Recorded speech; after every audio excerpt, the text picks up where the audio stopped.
Buenas tardes, bienvenidos a todas y todos a un nuevo coloquio del Instituto de Astronomía y Física del Espacio, el IAFE.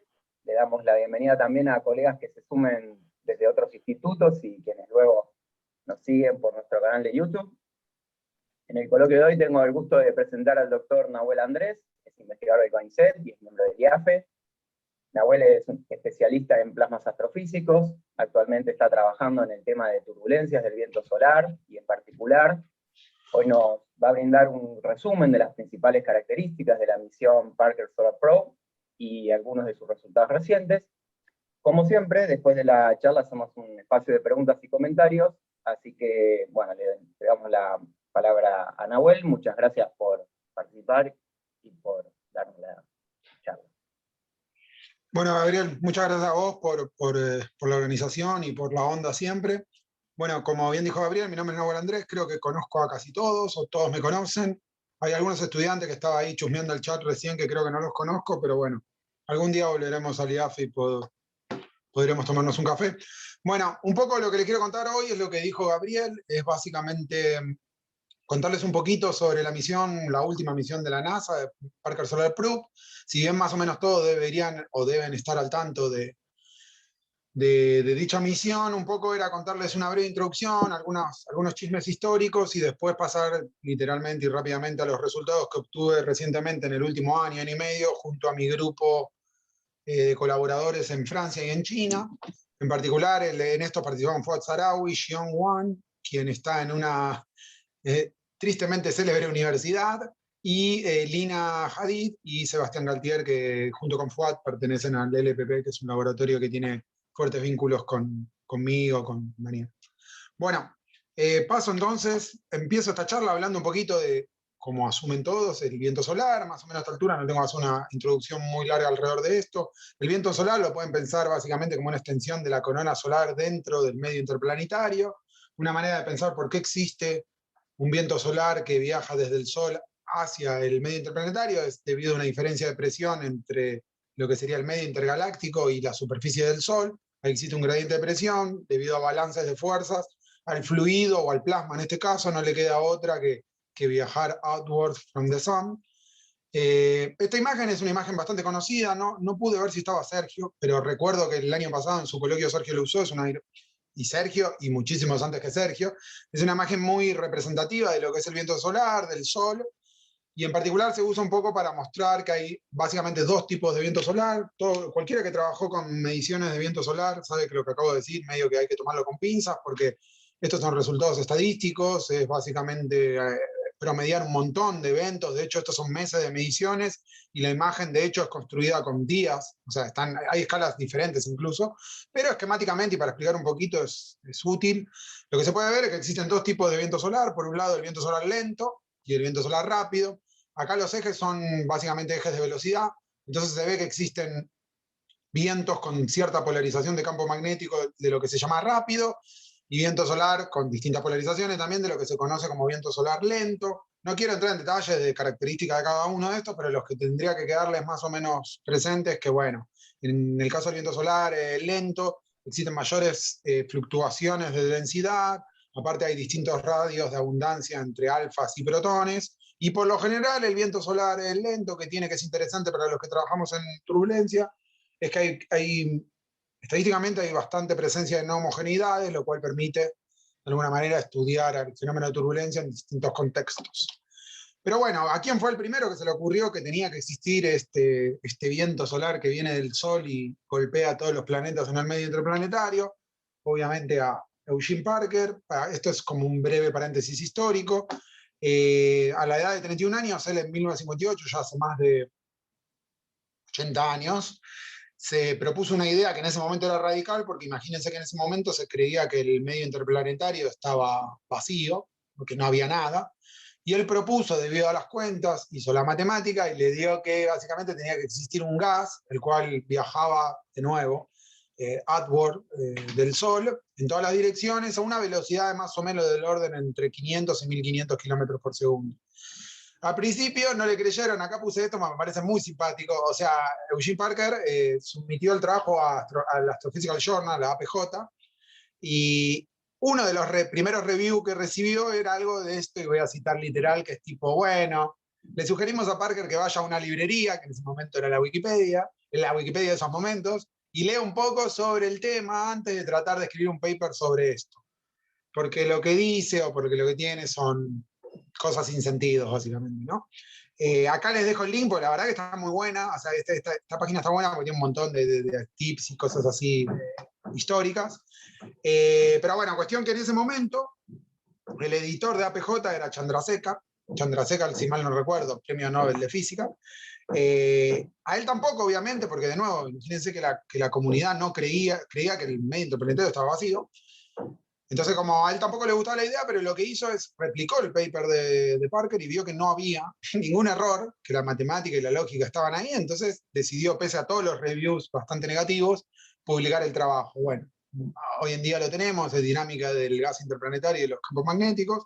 Después hubo un review de este paper hecho también por Parker en el 64, si no mal recuerdo, pero bueno, ahí después al que le interesa le puedo pasar incluso el paper, es muy lindo porque hace o sea, plantea una atmósfera neutra para el Sol, hace cuentas que hoy en día incluso podrían ser algunas partes de estructura 1, y nada, y llega a un resultado totalmente revolucionario.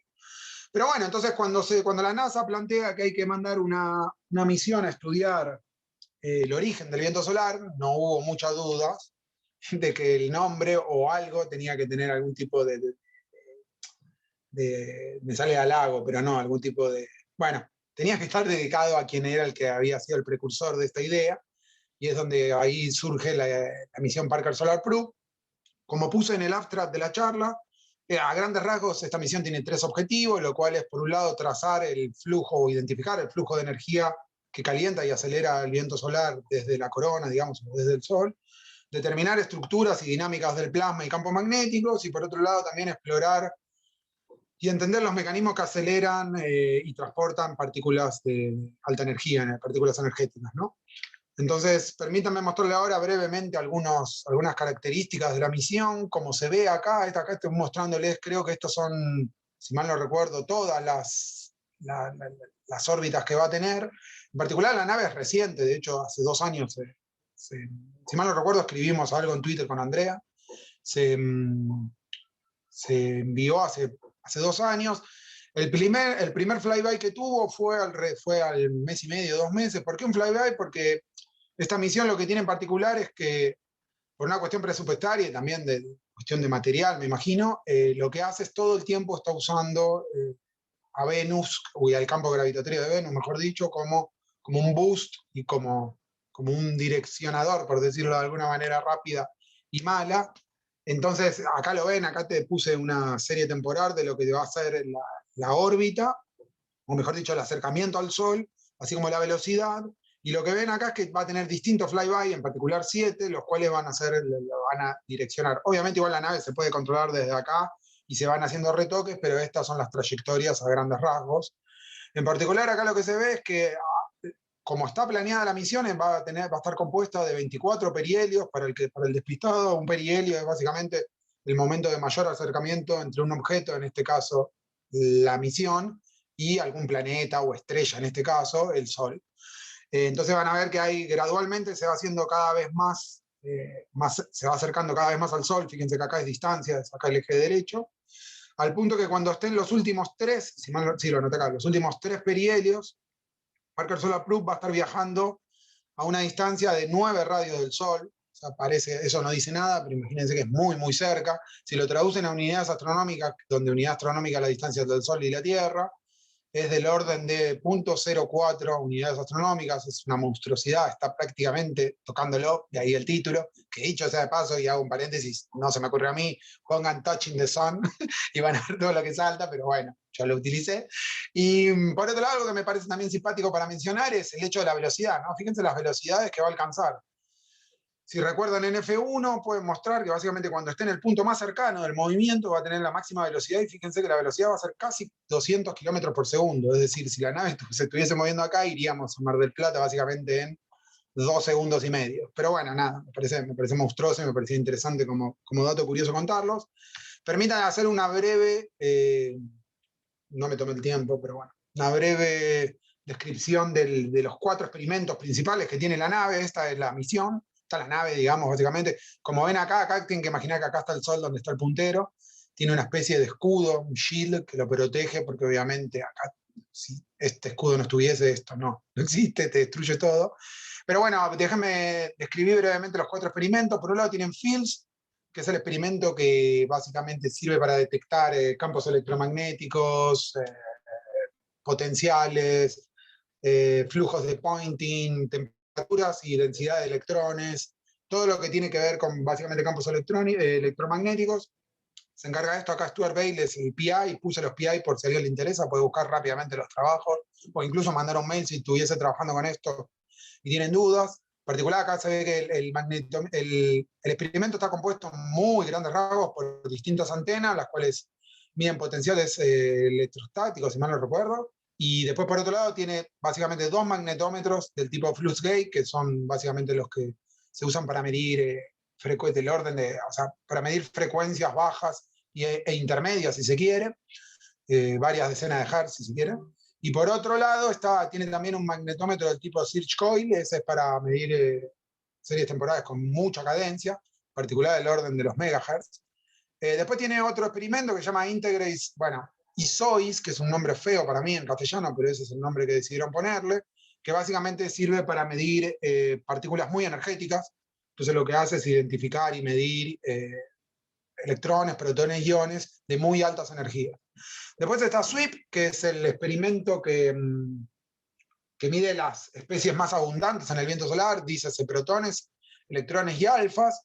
En particular, este experimento es muy importante porque a través de este experimento, como productos de este experimento, se pueden obtener, por ejemplo, momentos, o dicho de otra manera, la densidad, el campo de velocidades o la temperatura de los protones o de los iones, si se quisiera. Y finalmente tiene un telescopio óptico, del cual casi no puedo decir nada, pero sé que tiene un telescopio óptico para obtener imágenes y hacer estudios complementarios con los otros experimentos. En estos trabajos que les voy a mostrar yo ahora, inmediatamente, deben haber pasado, si no me falla la cuenta, del orden de 10 minutos. Yo voy a utilizar, todos los datos que voy a mostrar hoy, o las observaciones, mejor dicho, son de estos 2 experimentos, de FIELDS, usamos el campo magnético, y de SWIP usamos la densidad, la velocidad y la temperatura de protones. Bueno, mi idea es mostrarles básicamente, brevemente, en menos de 20 minutos, 3 resultados que obtuvimos en este último año, como les decía. El primero tiene que ver, como no puede ser de otra manera, si esta charla está en relación a la turbulencia, que es estudiando espectros, como bien saben. Un poco antes que eso, déjenme mostrarles cuál es el perfil del típico espectro de energía magnética que se obtiene a una unidad astronómica. Fíjense, acá tienen el Power Spectral Density en función de la frecuencia que se mide en la nave, y básicamente se pueden identificar, si se quiere, 3 regiones. Hablemos primero de 3 regiones. Está la primera región, que es donde típicamente se inyecta la energía en el viento solar. Cuando vos haces los espectros, estadísticamente lo que se ve es que este espectro tiene una pendiente del tipo f a la -1. Entender de dónde viene este F-1 es uno de los objetivos, o de alguna manera está muy relacionado con uno de los objetivos de Parker Solar Probe, que es entender cómo inyecta energía en el viento solar y en todo el medio interplanetario. Después, inmediatamente, observamos lo que se conoce como el rango inercial. Todos más o menos deben haber escuchado esto. El rango inercial es el rango en el cual la energía se transmite de una escala hacia la otra sin disipación.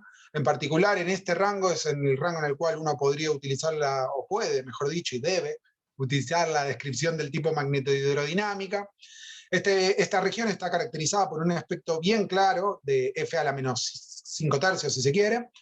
Y después tenemos lo que serían las escalas de subiones. Las escalas de subiones son unas escalas interesantes que son, a mí me gusta decirlo así, son básicamente cuando el plasma, si tuviese conciencia, se da cuenta de que básicamente está formado no por elementos de fluidos neutros, sino que está formado por algún tipo de especie.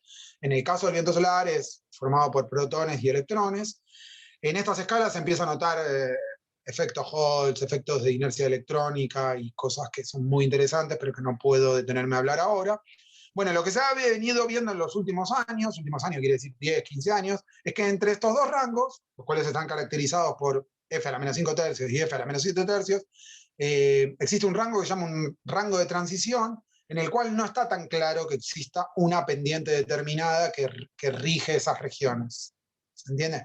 Entonces, estas 2 pendientes se pueden obtener a través de análisis dimensionales, a través de leyes exactas, a través de modelos fenomenológicos.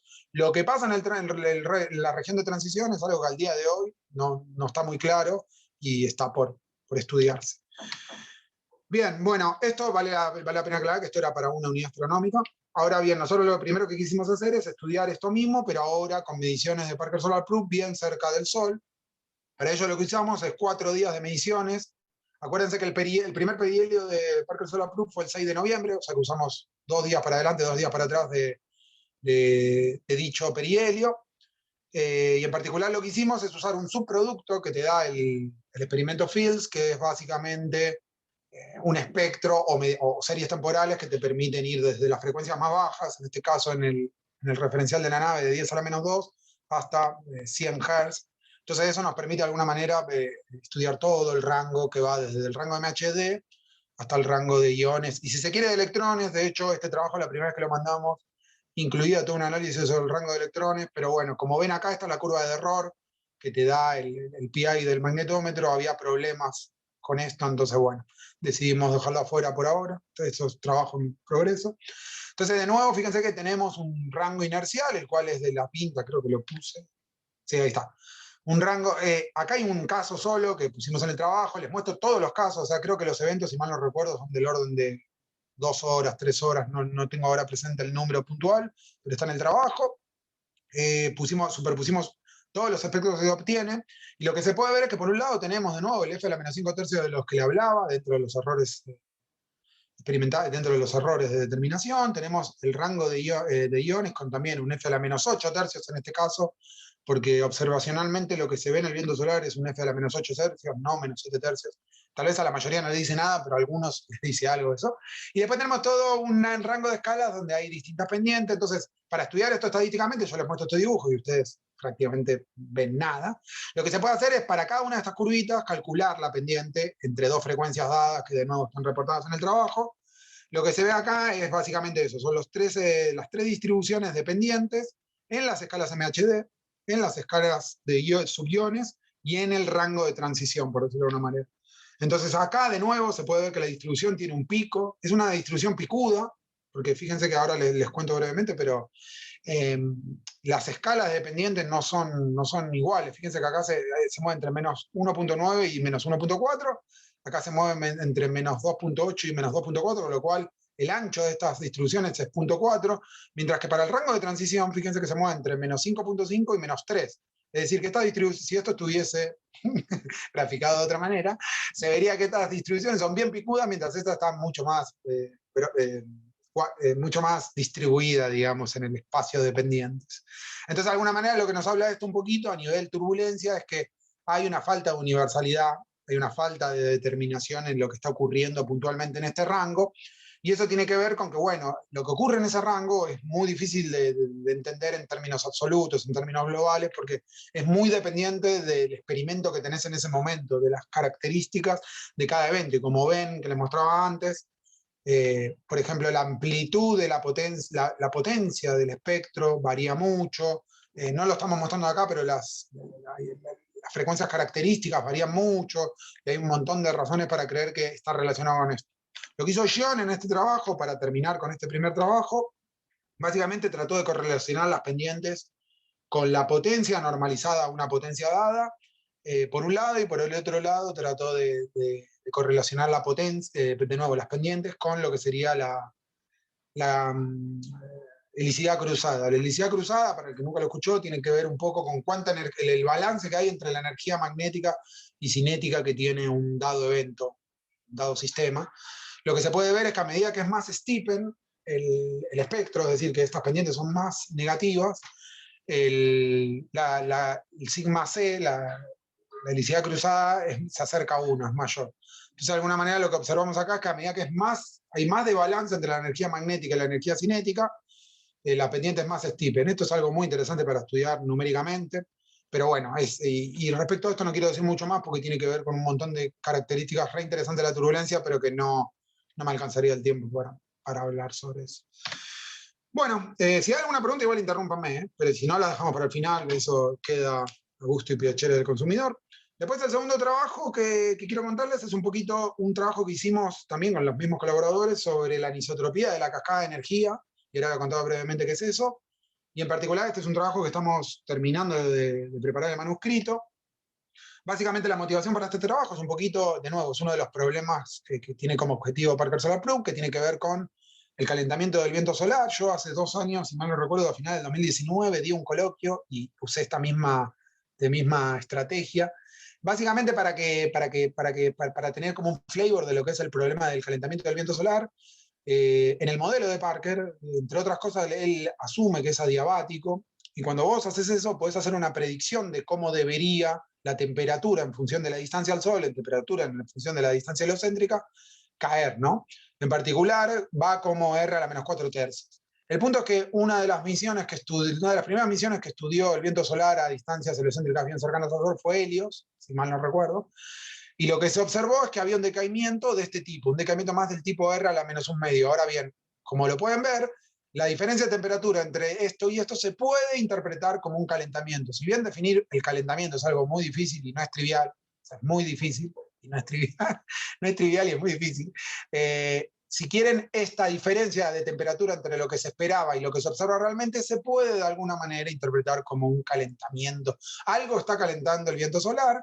Entonces, uno de los argumentos, uno de los candidatos a eso, obviamente la turbulencia. Como bien saben, la turbulencia es un fenómeno que facilita mucho la transferencia de energía la transferencia de energía a través de las distintas escalas. Entonces lo que decidimos nosotros hacer es, de alguna manera, cuantificar eso. ¿Cómo lo hicimos? Bueno, a través de lo que se llaman las relaciones de Politano y Puquet. No tengo de nuevo tiempo para contar qué son estas relaciones, pero lo que tienen que quedarles claro es que básicamente a través de funciones de correlación es posible obtener la cascada de energía, la cantidad de energía por unidad de tiempo y por unidad de volumen que va desde las escalas más chicas hasta las escalas de disipación en el plasma, donde potencialmente se calienta. Entonces, si uno tiene epsilon, tendría información de alguna manera sobre cuánto se está calentando el plasma. En particular, una de las grandes hipótesis que usás para derivar estas relaciones de Politano-Puquet son que sea isótropo. Ahora bien, lo que se sabe es que el viento solar dista de ser isótropo porque tiene un campo magnético fuerte y con una dirección privilegiada en el espacio, lo cual a niveles de descripción rompe esa isotropía. En particular, para ejemplificar eso, lo que hice es 2 trabajos que me parecen súper representativos de esto y súper interesantes. Uno es de Sergio de hace 15, 16 años, donde él básicamente lo que hizo es, usando la hipótesis de Taylor. Para el que no lo conoce, la hipótesis de Taylor básicamente es decir que las fluctuaciones espaciales son proporcionales a las fluctuaciones temporales. Entonces, teniendo series temporales, uno de alguna manera puede decir algo sobre cómo son las fluctuaciones en el espacio. Lo que hizo es estudiar los 2 tipos de viento solar para la función de correlación de orden 2 del campo magnético, y lo que vio es que existe, o sea, si fuese un medio isótropo, acá deberían haber círculos perfectos. Lo que se ve es que hay ciertos elongamientos a lo largo de la dirección paralela en este caso, y perpendicular en el otro. Si mal no recuerdo, tal vez si está Sergio nos puede después responder, pero creo que esto es para los 2 distintos tipos de viento solar. Después, por el otro lado, está Kuron Kiyani, hizo este trabajo hace unos años, donde para estudiar la anisotropía también lo que hizo es estudiar la compresibilidad magnética. La compresibilidad magnética básicamente es el espectro de energía magnética paralelo, o el espectro del campo magnético paralelo al campo guía, sobre el espectro total. Entonces lo que vio es que para frecuencias bajas, es decir, para las escalas MHD, el plasma dista mucho de estar en la línea en la que corresponde a isotropía, no importa ese valor ahora, pero imagínense que esta compresibilidad magnética debería estar a esta altura para ser isótropo. Hay una diferencia clara, con lo cual esto quiere decir que para frecuencias bajas, para las escalas MHD, el plasma se encuentra en un estado anisótropo, mientras que a medida que se acerca a las escalas de iones, y en particular cuando las supera, tiende hacia un estado de isotropía, pero en las escalas de iones. Entonces nosotros lo que quisimos hacer en este trabajo es estudiar básicamente la cascada de energía a lo largo de la dirección perpendicular al campo guía y en la dirección paralela. Algo que hay que aclarar es que esto no es un modelo como el de Politano-Puquet, sino que es una aproximación donde uno tiene que asumir sí o sí que las fluctuaciones en la dirección paralela dependen solo del K paralelo, y que las fluctuaciones en la dirección perpendicular solo dependen del K perpendicular, perdón. Es lo que se conoce como la descripción 1D más 2D, porque de alguna manera es como independizar a las 2 componentes. Bueno, para esto lo que hice yo es, en los últimos 2 meses, creé un dataset bastante amplio que va desde el principio de la misión, desde octubre, en verdad, desde octubre del 2018 hasta enero de este año, lo cual incluye, si se acuerdan del plot que les mostré antes, los primeros 6 perihelios. Entonces tenemos una buena cantidad de datos. Lo que hice es los dividí, toda esa data la dividí en una hora para cada evento, lo que nos dejó aproximadamente 6.844 eventos. Lo que se puede observar acá en el primer gráfico es la compresibilidad, o sea, cuán compresible es el plasma. En el segundo es la velocidad del viento solar. Y en el tercer, campo magnético, que si bien acá ustedes pueden ver que está como expresado como una velocidad, esto es la velocidad del Venn, que no es otra cosa que el campo magnético dividido la raíz cuadrada de la densidad. Entonces, básicamente, esto piénsenlo como el campo magnético. Lo que se puede ver es que dos cosas. Por un lado, que la mayoría de los eventos son incompresibles, como uno podía esperar. O sea, la compresibilidad es básicamente despreciable en el viento solar. Y por otro lado, al menos para este dataset que yo creé, la mayoría de los eventos pertenecen, si uno pone en 500 kilómetros por segundo el límite en el cual se para lento de rápido, pertenecen al viento solar lento. En particular, para tratar de usar, como la descripción que voy a usar en este trabajo, es incompresible, lo que hice es me quedé solo con los casos que la compresibilidad es menor que el 15%, eso te da el orden de 5.400 casos. Bueno, permítanme mostrar resultados rápidamente, creo, no sé cuánto tiempo voy, pero nada.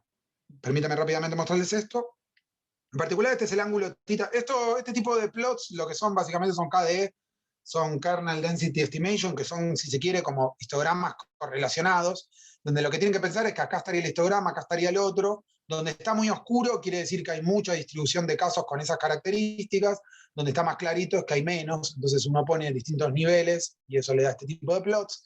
Lo interesante es ver que entonces, cuando uno está cerca del Sol, el Sol sería R igual 0, la Tierra sería R igual 1, esto está en unidades astronómicas. Cuando uno está cerca del Sol, pareciera que está en un estado de como titas BB bajos, titas BB más tirando a cuasi paralelo. A medida que se va acercando a la Tierra, tiende a tener como una especie de más eventos del tipo cuasi perpendicular.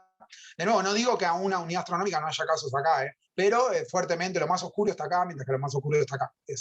Por otro lado, esta es una manera que se me ocurrió, la cual es debatible, de cuantificar las fluctuaciones magnéticas, que no es otra cosa que agarrar la serie temporal del campo magnético, sacarles el valor medio y dividirlas por el valor medio.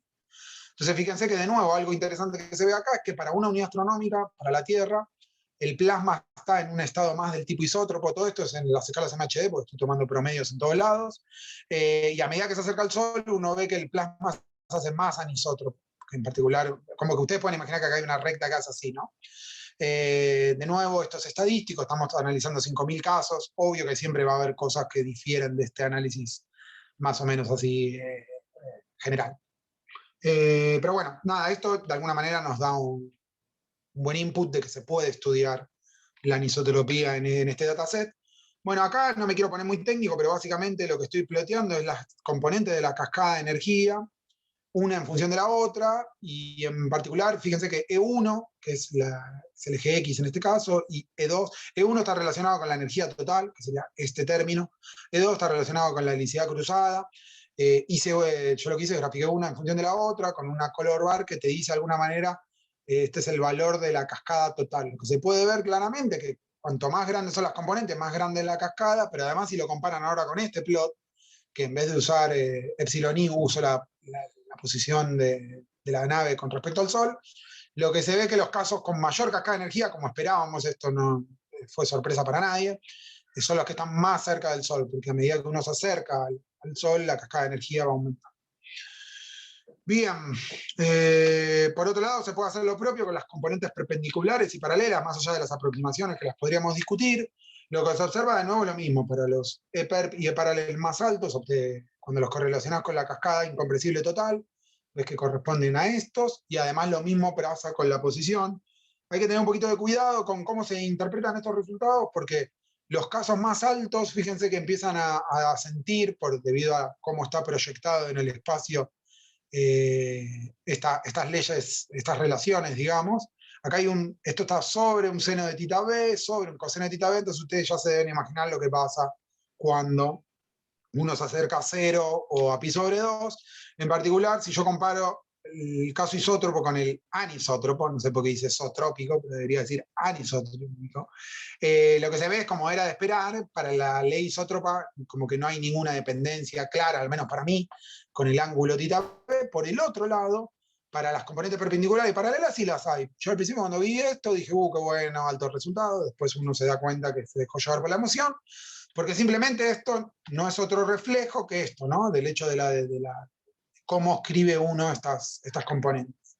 Pero bueno, como estos son 5.000 casos, como les decía, es medio bruto verlo así, lo muestro porque los plots son lindos, pero la verdad que uno no puede cuantificar nada. Lo que hice yo acá es, lo que hice es bineados en los datos, en función de algunas variables, en este caso θB y el nivel de fluctuaciones magnéticas. Este es el módulo de la cascada de energía. Fíjense que obtenemos este tipo de resultados. Siempre la cascada isótropa está entre la perpendicular y la paralela. Lo mismo pasa acá. Ahora bien, es medio, hay que tener un poquito de cuidado con la interpretación de estos resultados, porque obviamente, fíjense que en estos dos casos, yo estoy mezclando, por ejemplo, los eventos que están muy cerca del perihelio de Parker Solar Probe con, por ejemplo, eventos que están prácticamente a una unidad astronómica.